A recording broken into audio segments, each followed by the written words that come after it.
In this video segment, we're going to take up spectroscopy. Specifically, we'll look at infrared spectra.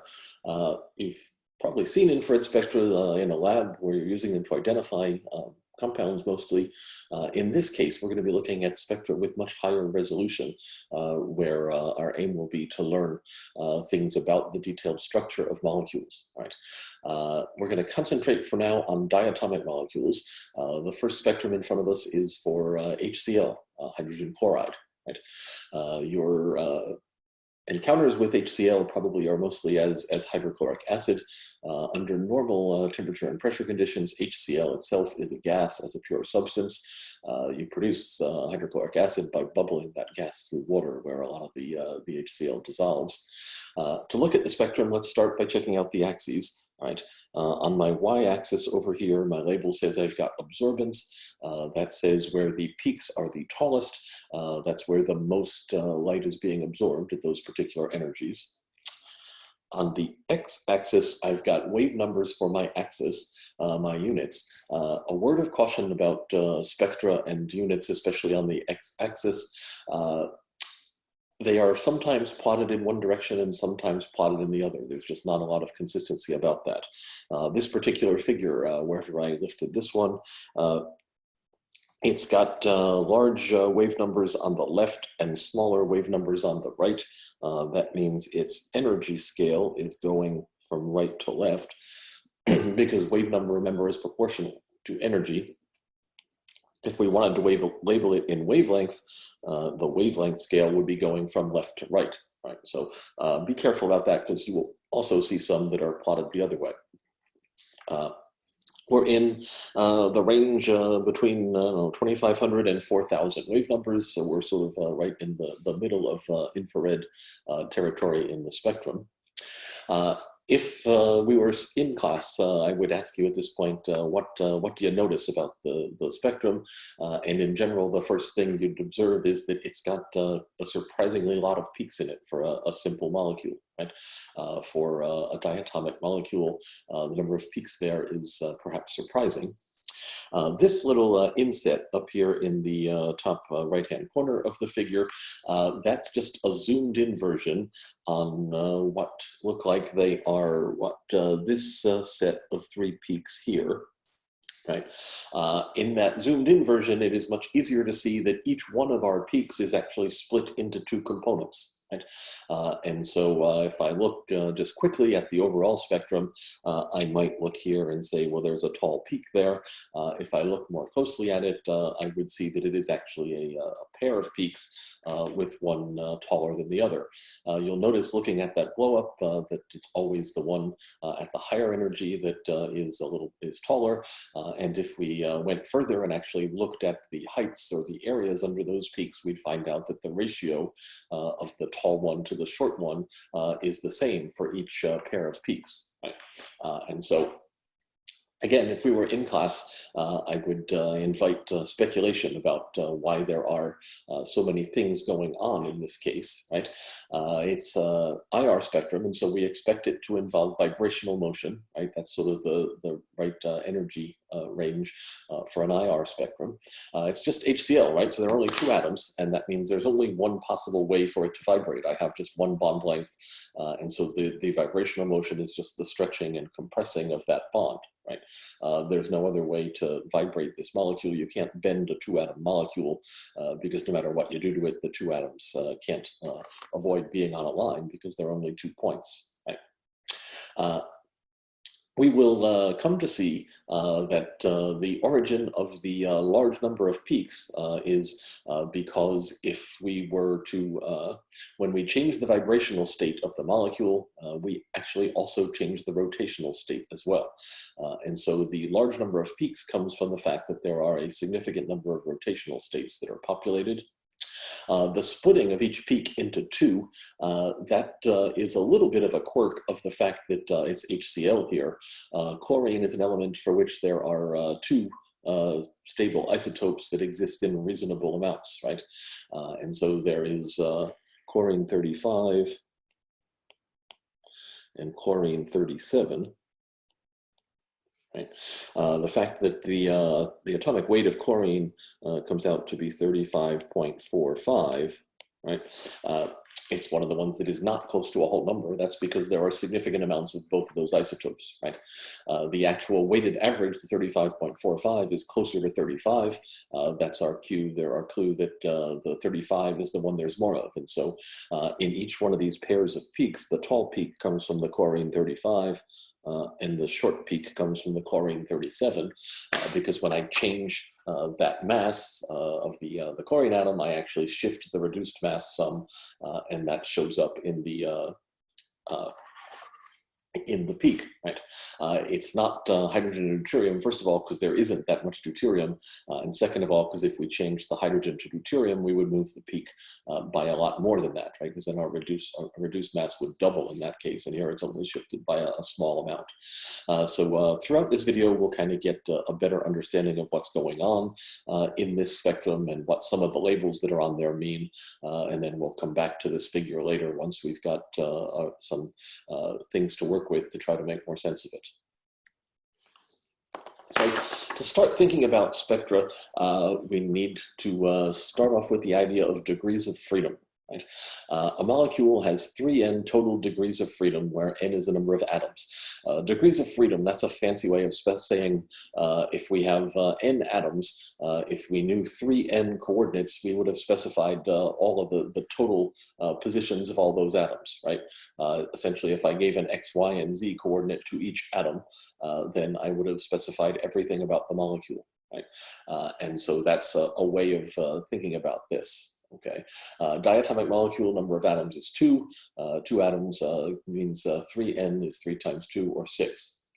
Of those degrees of freedom, when we start talking about ways that the molecule can be moving, 3 of those are translational. That just means the x, y, and z coordinates of the center of mass of the molecule. Right? Translational motion is just the whole molecule flying through space as a unit. That uses up 3 of my degrees of freedom, so there are 3 left. Okay, there's only one possible vibration.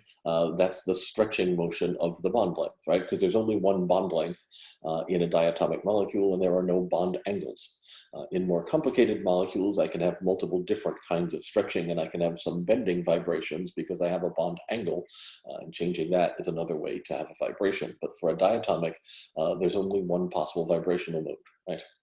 The other 2 degrees of freedom are rotations, about 2 separate axes. That says if this is my molecule, so the ends of my pencil here represent the molecule, one of those rotations could be, say, this one, where it's tumbling just in a plane that's perpendicular to the camera.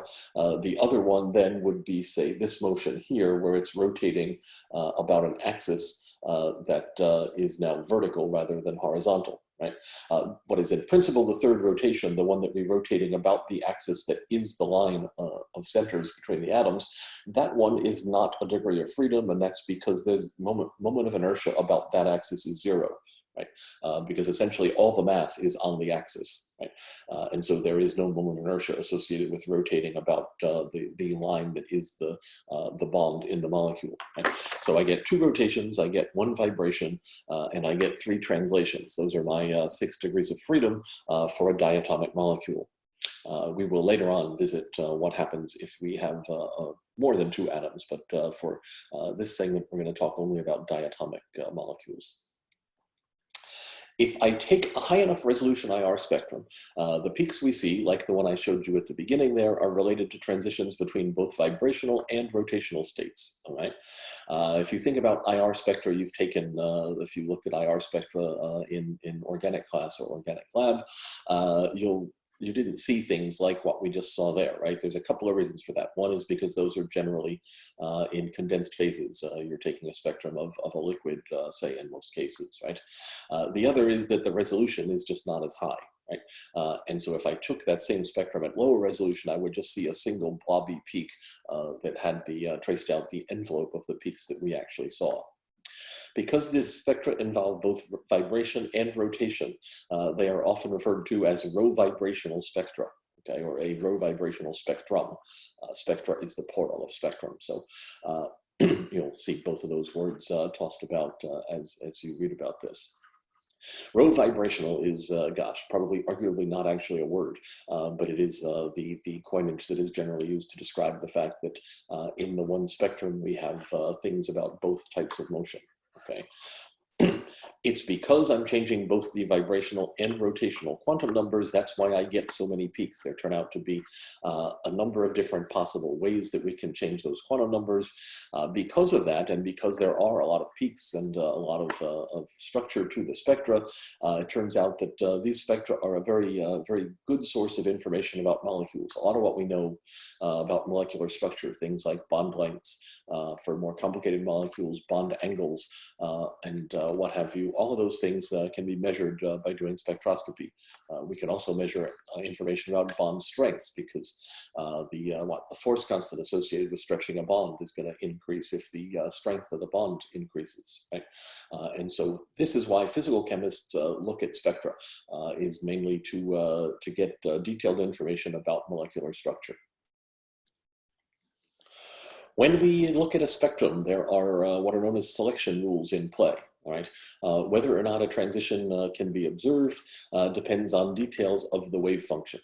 Okay, we're not going to actually look closely at how we would derive these selection rules, but essentially what happens is if we're talking about absorbing a photon of light, there's an operator associated with the change in momentum, among other things, that happens when the molecule absorbs that photon. Right? And so there is a way to set up an integral that involves that operator along with the wave function of the initial and the final state of the transition that leads to the selection rules. But for our purposes, we're just going to declare what the selection rules are and then use them to make sense of what we see in the spectra. Okay. And so essentially to show up with any significant strength in a spectrum, a molecule has to, a transition has to obey these selection rules. So let's look at what those are. For a vibrational transition, if I'm just looking at a pure vibrational transition, right, I can't see a vibrational transition unless the dipole moment of the molecule changes as the vibrational motion occurs, all right? And so furthermore, for a harmonic oscillator, it is true that delta V, where I'm using V for the vibrational quantum number here, right? I've changed that from N to V, just to be clear which one is vibration, and then I'm using J for rotation, so we'll see the difference easily, right? That delta V, the change in vibrational quantum number, has to be plus or minus 1. It turns out for real molecules, because they're not totally harmonic, we can sometimes see weak transitions that break that delta V equals plus or minus 1 rule, okay? When it says the dipole moment of the molecule must change as the vibrational motion occurs, that's different from saying the molecule has to have a dipole moment. Okay, it just says that as the molecule vibrates, the dipole moment has to change. In the case of a diatomic molecule, however, those are really going to be the same statement, right? And so if I had H2, say, and I have 2 hydrogen atoms for my 2 atoms, it doesn't matter how far I stretch or compress that bond, there's never a dipole moment. Right, and so that's one of the reasons, one explanation for why we cannot see a spectrum for a homonuclear diatomic.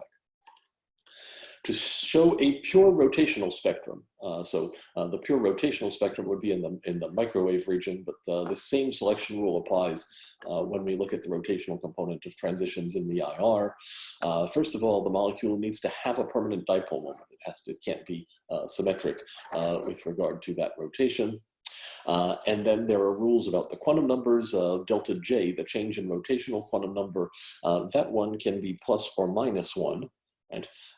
And delta MJ is also plus or minus 1. The delta MJ one doesn't really show up because in general we can't see M sub J effects unless we're doing the whole thing with the atom in a magnetic field or something like that. Right? But those things together explain why we cannot get spectra from things like N2 or O2. That actually turns out to be really convenient for people that want to do spectroscopy, because if there was an IR spectrum of N2, for example, then you would never be able to take an IR spectrum with air in your spectrometer, right? And that would make the process much more difficult than it is now, okay? here in Texas, if you want to take an IR spectrum, you do still have to work significantly to get the water out of the air that is in your spectrometer, because water does actually absorb infrared radiation pretty strongly. And so we have to do a variety of things to try and dry the air that is inside the instrument when we do these sorts of measurements. So those are our selection rules. Any transition that shows up has to follow both of those things, right? So I can only see delta V equals plus or minus 1. I can only see delta J equals plus or minus 1. So armed with that, let's start to think about how these are going to work. This figure includes a little bit about vibrational and rotational as well as electronic energy states. And then in the next one, we'll zoom in on the vibration and rotation. Okay. The first point that I want to emphasize here is the energies and the energy level spacings are really big for electronic transitions. They're smaller significantly for vibrational transitions and smaller again for rotational transitions. Okay. So to change the electronic state, that requires a very lot of energy, right? If you're in a lab and you want to do an electronic spectrum, you go to a UV vis instrument, right? Where you've got relatively high photon energies. Vibrational spectra, that's what we think of as being in the IR. So my photon energy is a lot smaller than for the electronic case, but it is still a lot bigger than it is for rotation, because my rotational spectrum is going to be in the microwave region, right? In the one of the last couple of videos, we calculated a wavelength for rotational transition, and we got a value that was like on the order of a centimeter or something like that, right? IR wavelengths are typically on the order of microns, or 10 to the minus 6 meters, and so there's like 4 orders of magnitude in between those two. Right? And so there's big differences between the energies involved in these things. Right? Down here, this just shows in terms of energy levels, if this cluster of states down here, this would be one electronic state, maybe the ground state. This would be another electronic state up here. Then the heavy black lines, these would represent the vibrational energy levels, because the molecule is in a vibrational state within the electronic state. Right? When I say the electronic state, that means if I drew a molecular orbital diagram for my molecule, that says if I'm in the ground state that all the electrons are in the lowest orbitals they can get to, right? I've filled up the first available orbitals. I don't have anything excited, right? Then within that electronic state, I have vibrational levels, and within those vibrational levels, the finer lines here, these are going to be the rotational states. Right. And so what's happening, the IR spectrum we're looking at is actually going to correspond to, say, this set of transitions here, where I'm changing vibrational states and rotational states, but I'm staying within one electronic state. Right. This part, that set over there, that would be a microwave spectrum where it's only changing the rotational state of the molecule. Right. And over here, I would have an electronic transition where I'm going from the ground electronic state up to an excited electronic state. When that happens, it would also be changing both the vibrational and rotational quantum numbers. So there'd be a whole lot going on in that spectrum as well. All right, we're going to now zoom in on this part of things to talk about the energy levels that are important in a spectrum like that one for HCl that we started out looking at. Okay, so this is a figure which I just found somewhere online, but it's got a very lot going into it. So I definitely encourage you to spend some time looking at and thinking about this figure and the discussion of it that we're about to launch into. Okay. So in this figure, I've got energy levels for a molecule. All of the energy levels here are for, let's say, the ground electronic state, right? There's no electronic transitions going on. Down here, I've got a V equals 0 level. That's the ground vibrational state, right? So the energy for that state is not 0, right? Because the vibrational wave functions have a 0-point energy. So that's got an energy of what, 1/2 h nu down there. Up here, I've got the excited vibrational level, right? So I've got my V equals 1 level, okay? Within those vibrational levels, I've also got the rotational energies, right? And so this one labeled as 0B, that is the ground rotational state in the ground vibrational state, right? The ground rotational state sits right on that ground vibrational state because the rotational part, the rigid rotor, does not add any 0-point energy, right? If I go to the j equals 1 level, the energy for that relative to the lowest vibrational level is going to be 2b, right? Because it's j times j plus 1 times b is what gives me the rotational energy, right?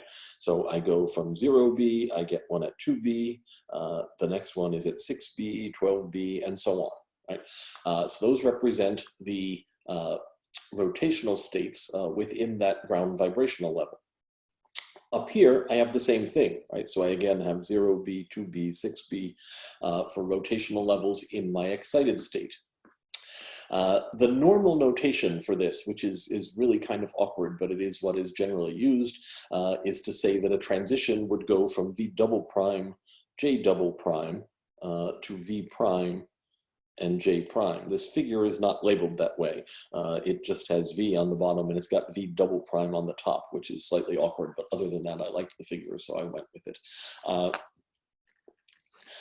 So we're going to look now at what the transitions are that are possible. We need delta v to be equal to plus or minus 1, right?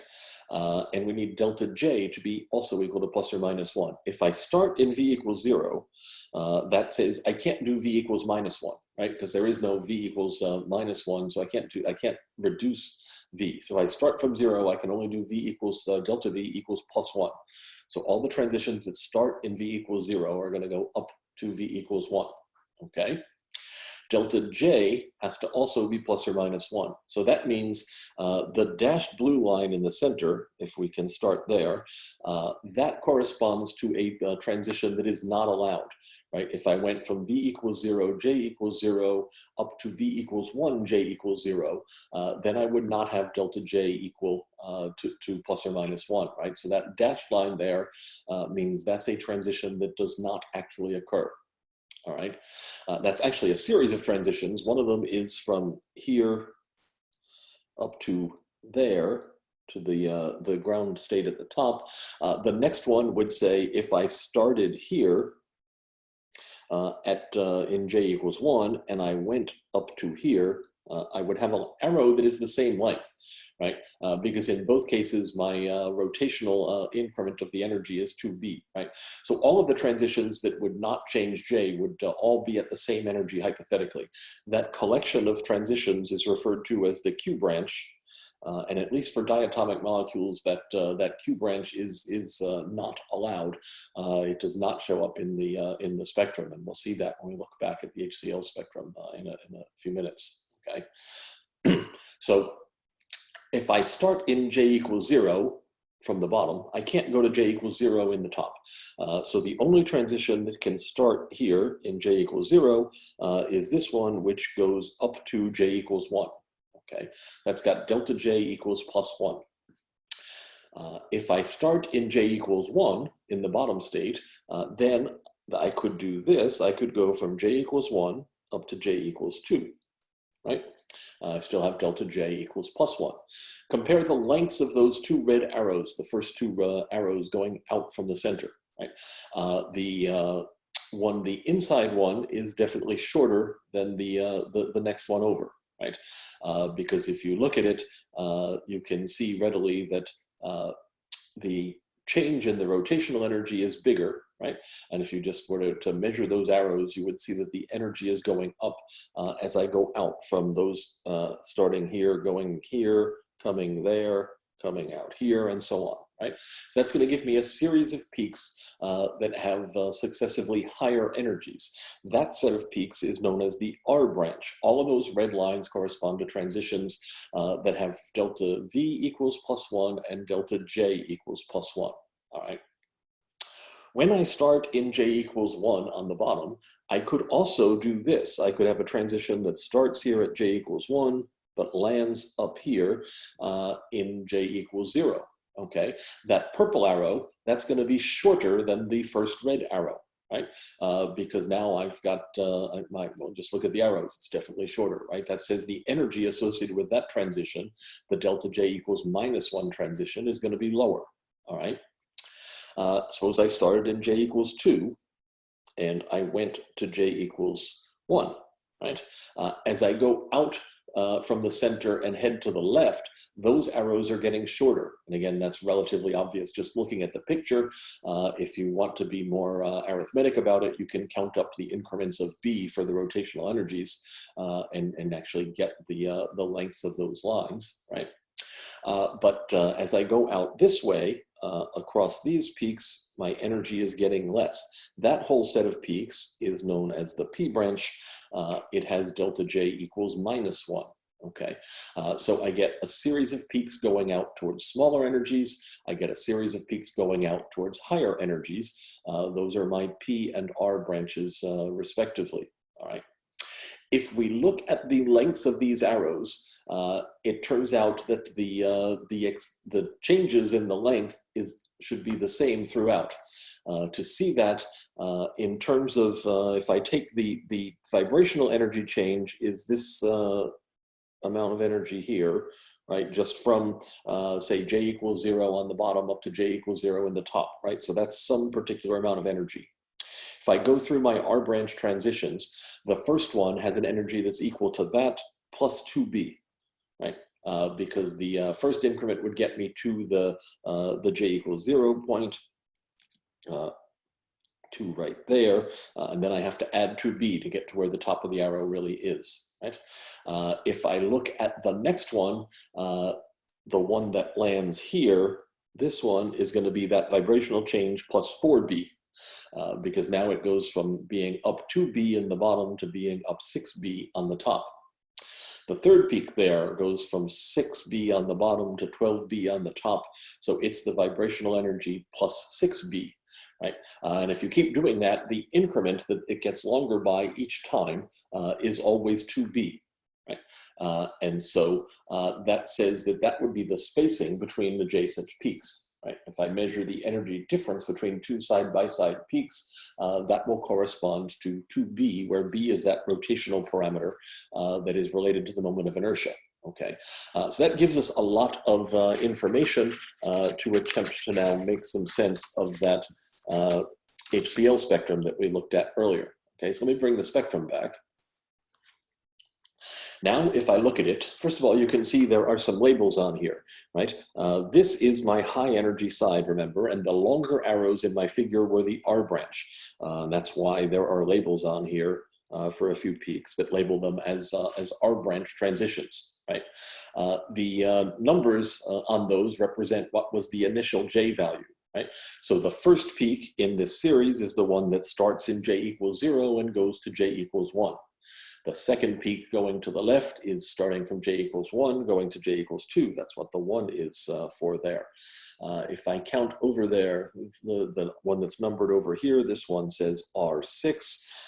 And so that's going from j equals 6 up to j equals 7. And you can see I get peaks going out a ways going over there.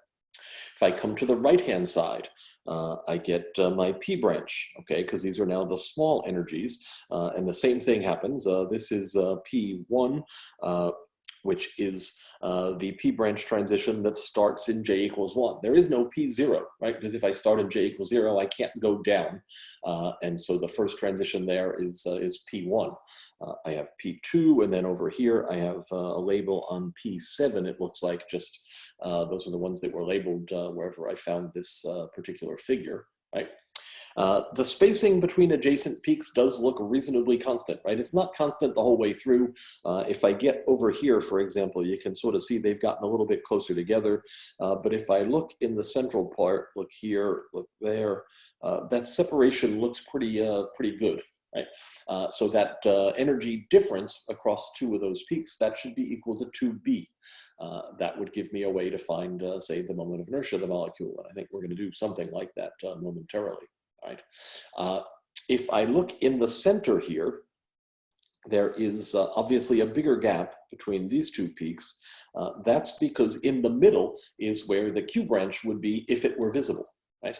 And so for this particular spectrum, my Q branch would be at my Q branch, which is not allowed, so it doesn't show up, but it would correspond to 2885 wave numbers for this spectrum.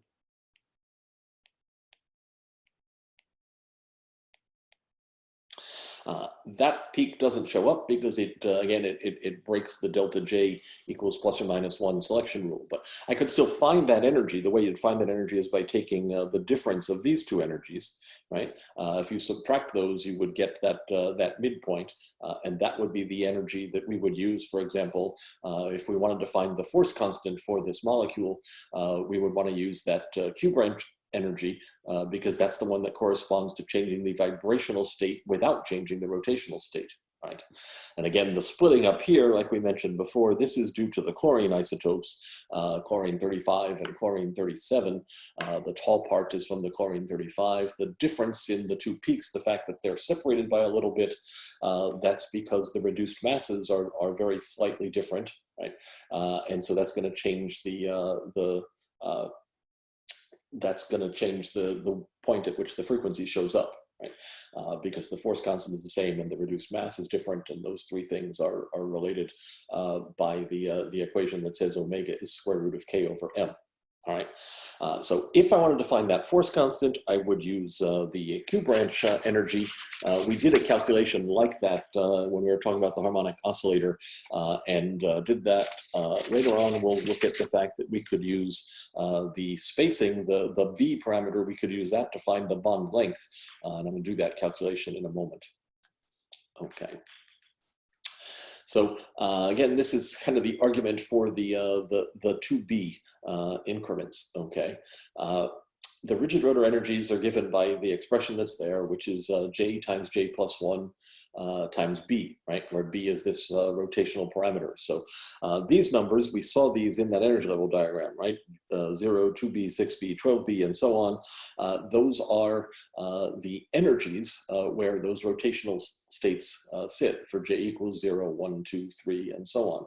If you look at the energy differences between adjacent levels, the difference between 0 and 2B, right? That one is 2B. The difference between 2B and 6B, that's 4B. Difference between 6B and 12B, that's 6B, right? And so your book sometimes refers to this as saying that there is a 2JB, where that's the spacing between those adjacent energy levels. The peaks in the spectrum show up every 2B because one of them is at the Q branch frequency plus 2B, one of them is at it plus 4B, plus 6B, and so on. And so they keep getting split out by an additional 2B increment. Okay, that part is a little bit fuzzy and confusing sometimes, especially because the way the textbook mentions 2JB, and we're more often talking about 2B. If I'm trying to calculate something like the moment of inertia, the bond length, the 2B increment, what I really want to know is B, right? Because B by this equation is related to the moment of inertia, and the moment of inertia is definitely related to the bond length as long as I know the reduced mass, right? So be careful about that idea and just sort of separate out what is the spacing between the peaks and what is the actual rotational energy change associated with things. So I've been saying we could find the bond length, and we're going to do that to finish out this, this segment, okay? So for the HCl spectrum we've been looking at, it turns out that the spacing between adjacent peaks in the center of the spectrum is a little over 21 wave numbers, okay? There's a number up there, 21.182. You can do these measurements with a great deal of accuracy if you're using a good enough spectrometer. Okay, and this is going to be for the normal hydrogen and chlorine 35 isotope, right? And the spacing would, I'd get a slightly different number if I change because the moment of inertia changes, right? If I change to the other isotope. So given that, I'm going to find the bond length, right? So the first thing I'm going to do is I'm going to say that I want to go through B, right? So I'll just sketch out how this is going to work. B is equal to h bar squared over 2I. And I is just equal to mu r squared. So this is h bar squared over 2 mu r squared, where r is the bond length, right? The distance between the atoms. Mu is the reduced mass. For that mu, in an earlier video, I calculated an HCl value, and I used the 35.5 number for the chlorine mass, right? I just picked the atomic weight out of the periodic table. If you do that with a better value of the mass, when we did that before, we did mu using chlorine equals 35.5.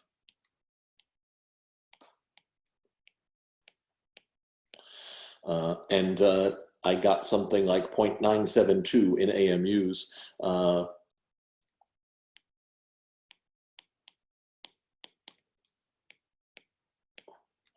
If I do a better version of this, I would do mu equals, and if I put in the real masses of things, my hydrogen mass, I'm going to put in, and I actually use the full mass of a proton here, but it's about 1.008, we'll say. And then I had 34.969, let's say, for the chlorine. That's the chlorine 35 mass. And then I have down here the sum of those.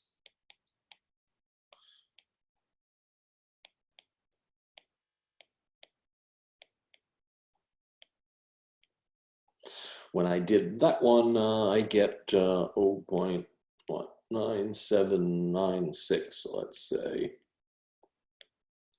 That's in AMUs.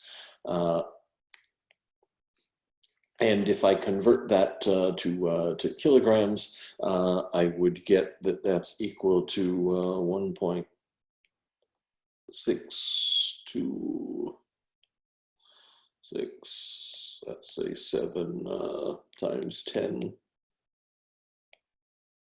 to the minus 27th kilograms.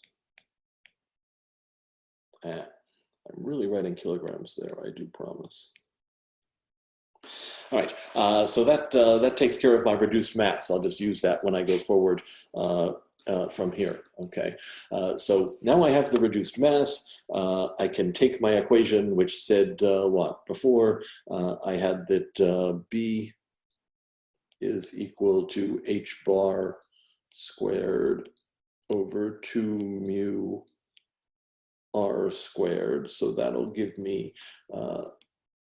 r squared equals h bar squared over 2 mu b. Right? This quantity up here, that's the spacing, right? So that's actually equal to 2b. And I need to remember that the spacing is 2b, it is not b, right? And so that lets me put things in here. H bar, I have written down the value of that over there is 1.0546, let's say, times 10 to the minus 34th joule seconds. That's normal H over 2 pi, that's squared. On the bottom, I'm going to do the following. I'm just going to put in my my 21.182 wave numbers. I'm going to put that in as 2b. Then I'm going to put in mu, which we just calculated. And what did I have for mu in kilograms? I had 1.6267, let's say, times 10 to the minus 27th kilograms. Doesn't like kilograms today. If I just multiply out here, I've got some unit issues, right? So let's fix those. Let's get a conversion factor for wave numbers to joules. And if I put that up here, that says there are 5.034. I'm going to stop writing digits so I can fit my exponent 10 to the 22nd. That's wave numbers. and that's equal to 1 joule. And again, you can just look those up if you need a conversion like that. Anytime that you have, you could sort of figure it out from doing speed of light things and stuff like that, but it's easier just to look it up. If I multiply all that out, I get for r squared, my notes say I get 1.62 49 times 10 to the minus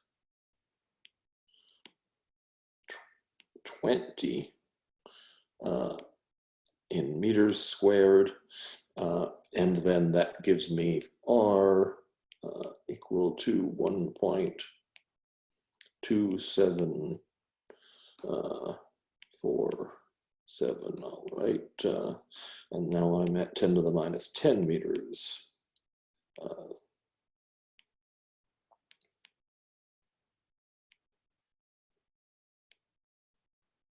Right, so that gives me a bond length that is a little bit longer than an angstrom.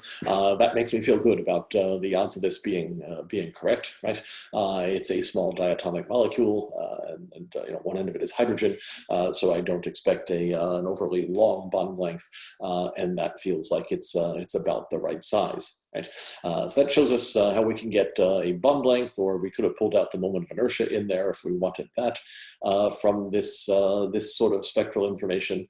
Again, if I wanted to do the vibrational part and get the force constant, what I would need is I would want the energy that corresponds to the missing Q branch in the spectrum. That's center point energy for that. All right. That's going to wrap up this one. There'll be a second video still dealing with some things about IR spectra, and that one will be where you head next. Thanks.